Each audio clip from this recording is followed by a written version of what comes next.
Hello les amis, j'espère que vous allez bien. Nous sommes lundi 17 février. Alors, tu me vois, je suis un peu fatiguée. Je viens de reprendre le chemin en fait du chamanisme. Ce week-end, j'étais de nouveau en stage chamanique dans les Cévennes. Donc, ça fait pas mal de route. Et je me sens un peu toute chose là. C'est toujours ça brasse toujours, en fait, hein, les initiations. Enfin, là, c'est pas de l'initiation, mais les formations, ça vient bousculer. Donc, voilà, ne t'étonne pas si tu me retrouves un petit peu en petite forme, mais ça va bien. Intérieurement, ça va vraiment super bien. Et j'ai eu que des belles expériences là-bas. D'ailleurs, le sujet que je vais évoquer aujourd'hui est un sujet qu'on a évoqué ce week-end. C'est la dimension du masculin dans le couple. Je trouve que c'est vraiment hyper important parce que aujourd'hui, les personnes que j'accompagne, parfois, on est amené à parler aussi sexualité. Ça peut être un sujet très présent en fait dans l'accompagnement, que ce soit pour une femme ou que ce soit pour un homme. Et très souvent, les hommes que je rencontre, les hommes en fait que j'accompagne, sont plutôt des hommes féminins qui ont un féminin très fort, mais qui sont issus d'une famille où la notion de masculin est très associée au côté fort, au côté macho, au côté voilà la force, la volonté. La réussite, la performance, le côté voilà, très patriarcal. Or, les hommes que j'accompagne ne se reconnaissent pas là-dedans. Sauf que, il y a un espèce de conflit. Euh, Parce qu'il y a, enfin, il y a plein de choses qui se passent et c'est de ça dont j'ai envie de parler aujourd'hui. C'est que très souvent, les personnes que j'accompagne, donc les hommes THPI, on va dire les hommes qui sont sur ce chemin en fait de l'être, de la profondeur de l'être.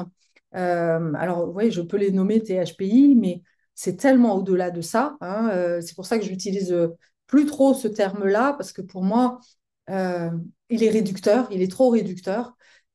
Et beaucoup de personnes, beaucoup d'hommes ne se reconnaissent pas en fait dans ce THPI parce qu'ils sont dans la version ombre en fait du THPI, c'est-à-dire non, je ne suis pas à la hauteur, je suis médiocre, je suis blessé en fait. Et c'est souvent une problématique pour les hommes. Et la sexualité peut être, on va dire, une stratégie pour exister. Euh, Avec l'expression d'un désir, l'expression du feu créateur, du feu intérieur, qui n'est pas le feu. Il faut comprendre que c'est la dimension plus céleste. La terre, c'est la terre-mère. Et la grande, on va dire, le grand sujet de l'accomplissement de l'être, c'est d'avoir justement tous nos corps alignés avec notre dimension divine, en fait, avec notre essence divine. Et c'est comme ça que on se retrouve, que l'on a ce sentiment d'être complet, d'être à notre place. Sauf que voilà, c'est aussi tout un cheminement que d'aligner notre corps physique, notre corps émotionnel, notre corps mental et notre corps spirituel. Et ce n'est qu'une fois que l'on a fait ça, que voilà, on sait qui on est. Et dans ce dilemme-là, très souvent, les hommes s'identifient plutôt donc à la dimension masculine telle qu'on la voit à l'extérieur, à savoir voilà, un homme qui va avoir une sexualité beaucoup plus axée sur le physique. Et j'ai presque envie de dire, voilà, c'est le sexe qui veut, en fait, hein. Il y a vraiment ce truc de, oui, je désire quelqu'un, mais ce n'est pas mon cœur, ce n'est pas mon âme qui désire cette personne, mais c'est mon sexe. Et donc, je suis attirée dans ces cas-là par la dimension plutôt extérieure de la personne. Je vois une personne avec voilà, euh, habillée sexy, par exemple, et tout de suite, c'est la dimension physique qui va être attirée. Sauf que cette partie-là, alors, et sans jugement hein, aucun, au bout d'un moment, eh bien, elle n'est pas suffisante. Elle va conduire à une sexualité, et on va dire à une relation de manière plus large, une relation euh, basée sur le désir, basée sur le physique. Mais, OK, une fois que tu as consommé, une fois que tu as fait des belles parties de jambes en l'air, c'est très vide, en fait. C'est OK, qu'est-ce qu'on a à se raconter, tu vois? Et très souvent, je rencontre beaucoup d'hommes qui se sont, parce que eux ont cette blessure très souvent de place, hein, qui est quelque chose assez courante en fait, hein, et des hommes qui justement, parce que cette dimension émotionnelle, cette dimension féminine de l'être était tellement souffrante qu'ils ont fini par tout fermer. Et c'est à ce moment-là où en fait, là, ça va être à la fois le physique et à la fois le mental qui va décider. Alors, ce que je retrouve très souvent, c'est soit une dimension très sauveur, hein, l'homme qui va être sauveur et qui va tomber amoureux eh bien, d'une personne qui est pas bien, qui est malade, qui est, on va dire, oui, dans, euh, dans ce côté victime, en fait, et parce que eux-mêmes ne se sentent pas à la hauteur, voilà, ils vont euh, trouver une place, un sentiment de légitimité, on va dire, dans le couple, à travers le fait d'être utile à l'autre. Et évidemment, au bout d'un moment, il y a une frustration parce que je donne, je donne, je donne, mais l'autre ne me rend rien. Et de l'autre côté, donc ça c'est une version des hommes que j'accompagne qui sont voilà qui se retrouvent dans ce schéma-là avec parfois même des profils pervers narcissiques ou ce genre de choses. Et de l'autre côté, et qui vont être castrés d'ailleurs. Très souvent, ces personnes-là vont se retrouver castrées par les femmes qui finalement sont des victimes, et des victimes manipulatrices, des victimes castratrices. Alors, derrière ces termes, il faut bien comprendre qu'il y a une enfant blessée et toujours pareil, que ce soit dans le couple ou ailleurs, il y a un miroir qui se fait, c'est-à-dire je suis attirée par une part de moi en fait que je ne vois pas. La part blessée, ce sont deux enfants blessés, finalement deux âmes blessées qui se rencontrent eh bien, pour régler leurs problèmes. Et donc, voilà, c'est vraiment un des premiers schémas.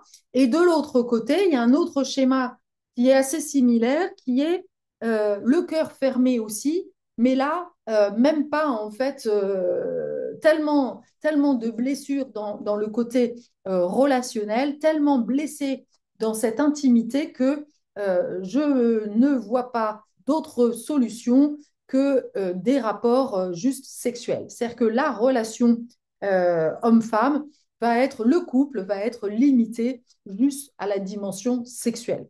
Et là, alors ça peut faire partie d'une étape, hein. Moi, il n'y a pas de jugement chez moi. J'ai vécu ces étapes-là, donc il n'y a vraiment aucun jugement, mais il faut bien comprendre que derrière, en fait, cette compulsion sexuelle, c'est comme si on allait chercher chez l'autre une espèce de validation et que la sexualité était un moyen, une stratégie, en fait, eh bien, d'exister à travers l'autre. Je jouis et donc j'existe quelque part. Et de l'autre côté, c'est j'aide et oui, j'apporte mon aide, donc j'existe. Mais ces dimensions-là, évidemment, ne peuvent pas construire un couple durable. Et donc, l'enjeu va être justement pour les hommes d'aller vraiment travailler la dimension beaucoup plus émotionnelle et de reconnaître, oui, de reconnaître que non, ils ne fonctionnent pas finalement comme les hommes dont on parle dans les films, etc., de performances sexuelles, etc. Et ces hommes-là ont besoin de se reconnecter avec un mode d'emploi et un mode de fonctionnement sexuel beaucoup plus basé sur la dimension émotionnelle. Donc, ce sont des hommes qui, en vrai, en réel, ont besoin, comme une femme, eh bien, de ressentir, d'être en confiance avec l'autre. Ce sont des hommes qui ont besoin de se sentir aimés. Ce sont des hommes qui ont besoin de temps. ce sont des hommes qui ont besoin ouais, d'être aimés dans leur complétude. Et encore une fois, qui ont besoin de justement qu'on ne les prenne pas comme des étalons, quelque part. Et là, je trouve ça super intéressant parce qu'on se rend compte que finalement, hommes et femmes, finalement, nous avons exactement la même problématique. Nous sommes des êtres blessés et que finalement, euh, eh bien, nous avons que le cœur, en fait, est une porte pour nous reconnecter à notre être et que nous avons besoin d'un miroir, eh bien, d'amour, en fait, avant tout. Et que sans amour, que sans cette dimension temps, qu'il y a besoin, en fait, que ces hommes-là, eh bien, finalement, vont comprendre que derrière, par exemple, les manifestations d'impuissance, il y a juste une blessure, une peur d'être considérés justement comme des étalons. Il y a aussi certainement, aussi très souvent, eh bien, des expériences de femmes castratrices. Et donc, c'est vraiment important dans ces cas-là, après avoir vécu des expériences où finalement tu t'es fait avoir, si tu es un homme et que tu te retrouves là devant cette vidéo, eh bien, c'est vraiment hyper important en tant qu'homme que d'aller vraiment à la rencontre de ton enfant, de ta part blessée, et de faire ce travail de vraiment, oui, de réparation, de pardon, de, OK, oui, ce n'était qu'une expérience, mais de reconnaître en fait le traumatisme en fait d'avoir été utilisée au même titre qu'une femme qui a été violée ou qui a été manipulée va devoir vraiment aller à la rencontre d'elle-même et surtout faire ce chemin d'amour de soi. C'est vraiment la clé dans ce chemin en fait de guérison parce que le risque suite à une expérience de maltraitance, on va dire, ou de manipulation, c'est que c'est de fermer notre cœur. Et que quand une belle personne va arriver à toi, de ne pas être en capacité de recevoir, parce que derrière, c'est waouh, si j'ouvre, ça va me faire mal.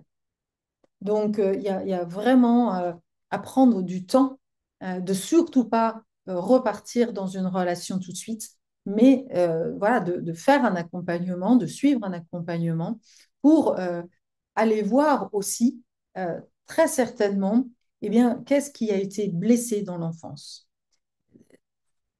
On ne tombe jamais par hasard sur une femme castratrice. Derrière la femme castratrice, eh bien, il est possible qu'il y ait pu y avoir soit une mère castratrice, soit un père castrateur. Dans tous les cas, il y a un des parents qui n'a pas reconnu, en fait, cette part spontanée, cet être divin que tu es, et il y a une vraie blessure à l'intérieur. Et finalement, eh bien, tu vas te rendre compte que le couple n'a été qu'un miroir pour eh bien, mettre en lumière en fait cette dimension-là. Et donc, l'amour de soi, de prendre soin de soi, et aussi, euh, oui, de poser des limites. Hein, parce que quand on tombe sur des pervers narcissiques ou des personnes qui vont te castrer, eh bien, c'est pas un hasard non plus. C'est pour te montrer que tu ne te respectes tellement pas que finalement, tu laisses l'autre te piétiner. Et c'est là le travail de récupération, de responsabilisation, puisque tant que tu continues à penser que c'est la faute de l'autre, eh bien, tu te mets en posture de victime. Et la posture de victime, tu sais bien qu'elle active, elle va forcément attirer à toi, tôt ou tard, un bourreau. Et finalement, le bourreau, enfin, là, tu tombes dans le schéma du triangle dramatique que tu connais bien. Le bourreau va se sentir bourreau, va te positionner, va devenir une victime, toi tu vas devenir sauveur, et voilà, et c'est un chemin infernal. Et c'est souvent comme ça que les couples continuent en fait à durer assez longtemps, parce que on est habitué. il n'y a pas de hasard. Quand on tombe amoureuse ou amoureux, mais là je parle plus des hommes, quand tu tombes amoureux d'une personne qui, eh bien, t'utilise et finalement te maintient dans une frustration sexuelle pendant X temps et que toi, tu laisses faire, tu restes là voilà, sans réagir et que finalement, voilà, tu es tout le temps en train de te mettre à la place de l'autre, que tu prends soin de l'autre, eh bien, ça montre aussi qu'il y a une dimension masculine et un feu intérieur qui ne se montre pas, qui a du mal à se positionner, parce que très certainement, eh bien, il y a la peur de paraître peut-être trop entreprenant. Je ne sais pas ce qu'il y a derrière. Après, chaque situation est particulière. Mais voilà, il y a un moment donné, on peut, au départ d'une relation, accepter que la femme ait besoin de temps, mais la notion de castration, elle va beaucoup plus loin. La notion de castration, elle est dans la négation du masculin. C'est voilà, c'est vraiment, il y a vraiment, oui, cette négation du masculin et ce refus finalement du masculin. Et si tu ne sens pas ça dans la relation, c'est que toi-même, en fait, tu es coupé avec ton corps et que toi-même, tu ne te respectes pas et que tu te positionnes en tant que soumis finalement. Donc, c'est normal que si tu te positionnes en tant que soumis, c'est normal que tu attires une personne qui est castratrice. Tu vois, c'est toujours une question d'énergie qui se rencontre hein, et pour te permettre justement de dire stop à ça. Voilà. Donc voilà ce que j'avais à évoquer euh, par rapport à ce sujet des couples et par rapport au masculin. Mais aujourd'hui, de plus en plus, moi j'accompagne essentiellement des hommes qui sont dans leur féminin, mais qui peuvent être enfermés dans leur dimension masculine. Et donc par exemple, quand ils ont une panne sexuelle ou quand, au contraire, ils se font rejeter, vont être dans encore une fois, soit une obsession, mais une obsession, d'ailleurs, des deux parties, c'est une obsession de faire l'amour, une obsession de pénétration. Et alors que en réalité, leur rythme est totalement différent. Et cette notion de rythme, d'ailleurs, j'insiste là-dessus, parce que tu sois homme ou femme, eh bien, il est très important dans la relation eh bien, d'être à l'écoute de cette notion de rythme. Les hommes, et ça fait déjà un moment que j'ai accompagné, je me souviens quand j'étais à Strasbourg, j'avais accompagné un homme qui était venu me voir parce qu'il avait une compagne qui était très feu, qui voilà, avait des désirs très très forts, et lui, quelque part, ça lui coupait en fait la libido. Mais parce que je pense que quelque part, ils n'étaient pas coordonnés au niveau du rythme non plus. Elle était peut-être voilà, dans son feu, et quelque part peut-être que ce feu est exacerbé, caché un sentiment, un côté voilà, très flambant de la sexualité, un côté masculin, d'ailleurs, une expression plus masculine de son féminin à elle. Hein, elle était, elle, plutôt dans l'expression du masculine, encore une fois, de son féminin. Donc, même si elle était une femme, c'est comme si elle entamait en fait la relation comme un homme, c'est-à-dire beaucoup dans je te veux, hein, très capteur. Et lui, du coup, ça le mettait dans une position de féminin, mais qui était très nouvelle pour lui, en fait.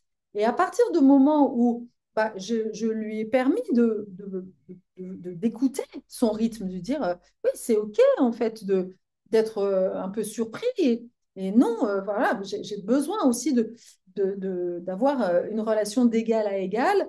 Eh bien, ça lui a permis eh bien, de rétablir la vérité.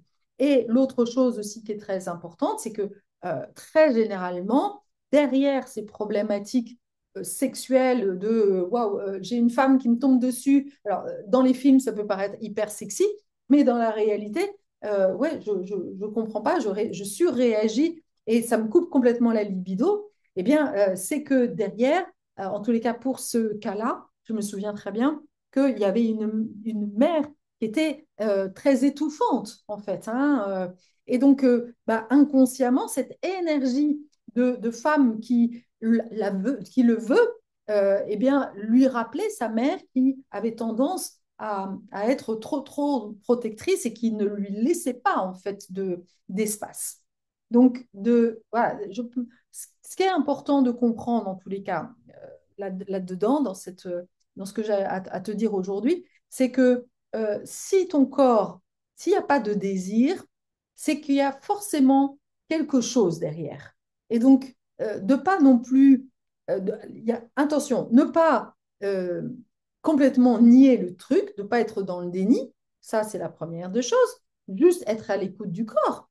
C'est juste déjà ça, prendre le temps quand tu es tout seul de dire, OK, qu'est-ce qui se passe là? Qu'est-ce qui se joue en fait? Qu'est-ce qui me fait peur? Est-ce qu'il y a une peur de rentrer dans la relation? Est-ce que l'énergie de l'autre me convient? Voilà, d'avoir ce dialogue en fait, parce que notre corps nous parle. Et si tu mets en lien ton sexe avec ton cœur, alors, eh bien, tu vas pouvoir vraiment entendre des messages de ton sexe. C'est vraiment ce que je t'invite à faire. C'est prendre une musique, faire une musique, prendre une musique qui te calme, vraiment revenir au centre de toi et à un moment donné, de respirer profondément et d'être en lien avec ton sexe et de juste te poser la question, voilà, quelle est cette manifestation en fait? C'est quoi ça veut dire quoi en fait? Qu'est-ce que tu cherches à me dire? Ça, c'est vraiment la chose la plus importante et essentielle à faire. Donc, ne pas être dans le déni, mais ne pas forcer non plus.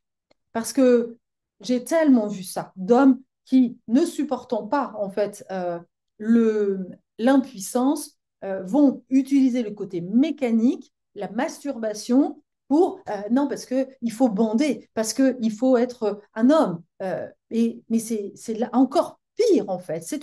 C'est comme si tu te maltraitais toi-même. Tu es en train de dire à ton sexe, mais non, obéis-moi. Tu vois, c'est moi qui vais décider et de forcer les choses. C'est vraiment, mais pour moi, c'est vraiment de la maltraitance. Il y a quelque chose de pas respectueux, en fait, de pas respectueux de ton corps. Et très souvent, quand les hommes font ça, c'est qu'ils ont vécu d'une manière ou d'une autre un abus, une maltraitance quelque part. Et donc, c'est vraiment hyper important qu'au contraire, tu fasses tout l'inverse. Presque de caresser ton sexe en disant, OK, c'est OK, je t'entends, je te comprends et j'accepte. Et je reconnais et j'accepte cette impuissance parce qu'elle peut être un chemin, justement. Quand on accepte en fait les choses telles qu'on est, alors notre corps nous parle. C'est quand on est dans une volonté volontaire que, au contraire, on bloque en fait l'énergie.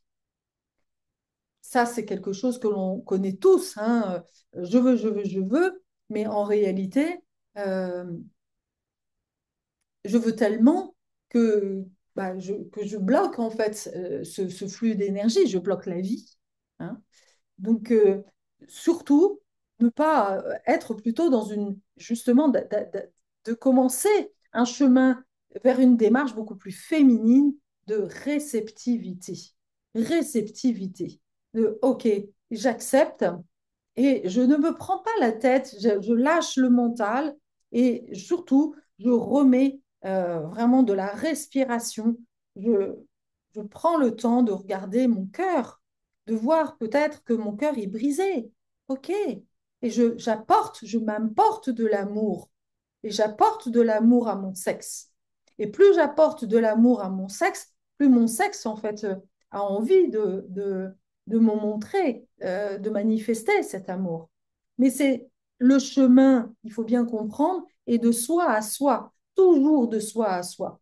L'autre n'est encore une fois qu'un déclencheur, une façon de voir les choses. Ok, bah oui, il y a une part de moi qui est partie. C'est comme si Popol, il est parti parce que il a été tellement brisé que, il sait plus quoi en fait. Il sait plus quoi faire, il sait plus comment faire. Il a tellement peur de revivre ça.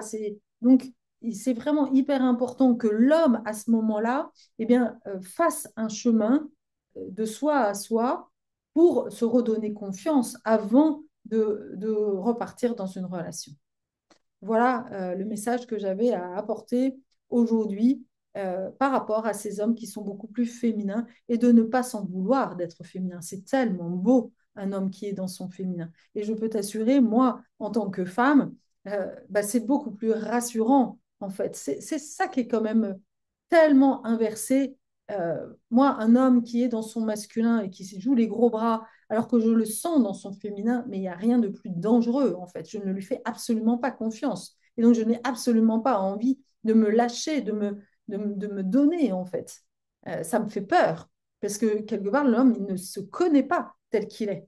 Et moi, comme je ressens très fortement les choses, bah, c'est pas possible, en fait.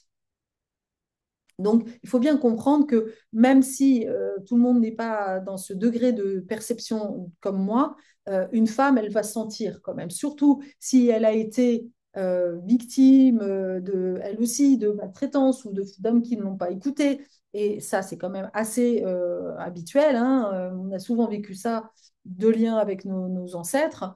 Eh bien, on l'a fait une fois, deux fois, mais après, on est en mode hyper vigilance. Donc, quand on sent que le mec qui vibre pas, qui se connaît pas trop bien ou qui surjoue, oula, non, non, non, je vais pas y aller en fait. Hein, j'ai pas envie d'être considérée comme un objet non plus. Enfin, c'est pas ça en fait. J'ai pas envie de ça. Voilà, j'espère que cette vidéo t'aura éclairé par rapport à ce côté relationnel, sexuel, et que ça t'aura donné aussi un début de réponse et de solution. Je te dis à très bientôt pour une autre vidéo toujours en lien avec l'amour.